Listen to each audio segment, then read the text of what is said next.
আজকে এমন একটা ঘটনা দেখলাম আসার সময়, মানে খুবই খারাপ লাগলো। একজন বয়স্ক লোক, উনি একজন বাইকার ছিলেন।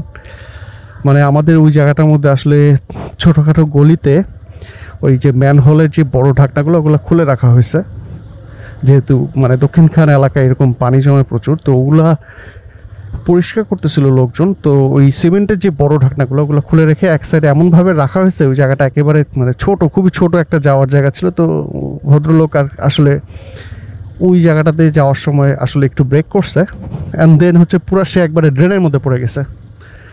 তো আমি আসলে একটু আগে পড়ছে, তো আমি দেখলাম পরে এসে, মানে দেখে খুবই খারাপ লাগলো। একেবারে মানে ওনার বাইকটা ছিল উপরে, বাট উনি একেবারে ড্রেনের ভিতরে চলে গেছে, মানে কোনো ব্যথা পায়নি। তো যাই হোক, আজকে যেই ইনফরমেশনটা আপনাদের সাথে শেয়ার করব সেটা হচ্ছে বিআরটিএ, ডিএনপি অ্যান্ড ডিআরসি এরকম একটা অ্যাপ আছে প্লে স্টোরে। আপনারা যদি সার্চ করেন তাহলে পেয়ে যাবেন। তো ওই অ্যাপটার সাহায্যে আপনারা আপনাদের বেসিক্যালি আপনার ডিজিটাল নাম্বার প্লেটের স্টেটাস অ্যান্ড হচ্ছে ডিজিটাল রেজিস্ট্রেশন সার্টিফিকেটের স্টেটাসটা জানতে পারবেন। ডিএনপি মিনস হচ্ছে ডিজিটাল নাম্বার প্লেট, আর ডিআরসি মিনস হচ্ছে আপনার ডিজিটাল রেজিস্ট্রেশন সার্টিফিকেট, যেটা হচ্ছে ওই স্মার্ট কার্ড যেটা আমরা পাই। তো আমরা যারা নতুন বাইক কিনছি তাদের ক্ষেত্রে যেটা হয় ইউজুয়ালি, যে বাইক কেনার পরে রেজিস্ট্রেশন করার পরে মানে আমাদের একটা কাগজের রিসিপ্ট ধরা দেয়, এবং এই কাগজের রিসিপ্টটা আস্তে আস্তে লেখাটাকে উঠে যায় এবং ছিঁড়ে যায়। তো যেটা মানে ট্যাক্স টোকেনটা দেয়, আর বাকি হচ্ছে রেজিস্ট্রেশন সার্টিফিকেটটা একটা কাগজের মধ্যে প্রিন্ট করা থাকে।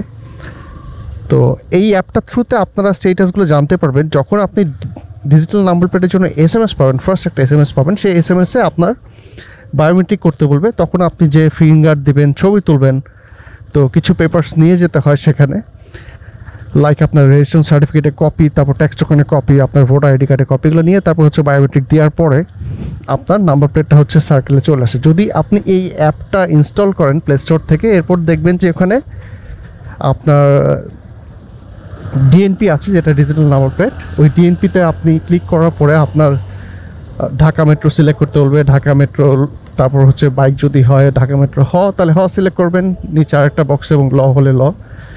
তো তারপর আপনার নাম্বারগুলো লিখতে হবে এবং একটা ক্যাপচা ফিল আপ করতে হবে সিকিউরিটি পারপাসে। তো ওই ক্যাপচা ফিল আপ করার পরে আপনাকে স্টেটাসটা দেখাবে যে এটা এখন কোন স্টেজে আছে। স্টেজ বলতে ওখানে বেশ কিছু স্টেপস আছে, যে আপনার যেই নাম্বার প্লেটটা বা আপনার যে রেজিস্ট্রেশন সার্টিফিকেটটা সেটা এখন প্রোডাকশনের কোন স্টেজে আছে। সেটা আপনি যদি বায়োমেট্রিক দিয়ে আসেন তখন হচ্ছে আপনার একটা স্টেজ আপডেট হবে। লাইক এখানে লাস্ট যেই স্টেজটা নাম্বার প্লেটের ক্ষেত্রে সেটা হচ্ছে ফিক্সেশন একটা স্টেজ। সেটা হচ্ছে আপনার যখন একবার ফিক্স করে ফেলবেন মানে আপনার বাইকের নাম্বার প্লেটটা, তখন এটা ফিক্সেশন হয়ে যাবে। আর যারা এরকম এখনও নাম্বার প্লেট ডেলিভারি পান নাই বা হচ্ছে ডিজিটাল রেজিস্ট্রেশন সার্টিফিকেট পান নাই, তারা এই অ্যাপটাতে দেখে আপনি তারপর হচ্ছে বিআরটিএতে যাবেন। আগে যদি এই অ্যাপে কোনো স্টেটাস না চেঞ্জ হয়, তারপর তার আগে কিন্তু আপনার কোনো লাভ হবে না। আমি কিন্তু এরকম তার আগে গিয়েছিলাম, যা দেখি যে আমি ভাবছিলাম মনে অ্যাপে হয়তো ইনকারেক্ট ডাটা দেখাচ্ছে বা আপডেট হচ্ছে না, যেহেতু মাঝখানে দেশে অনেক ঝামেলা হয়েছিল। তারপর যেটা দেখলাম যে আসলে আমার ডিজিটাল নাম্বার প্লেটটা আসে নাই, মানে আমি অযথা কতগুলো সময় নষ্ট করে আসলাম। সো আপনাদেরকে বলছি, আসলে আপনারা ওই অ্যাপে স্ট্যাটাস চেঞ্জ হলে তখনই যাবেন, এবং স্ট্যাটাসটা যখন আপনার সার্কেলে রিসিভ করবে, মানে এরকম একটা অপশন আছে received at circle, probably I am not sure, but দেখে নেবেন।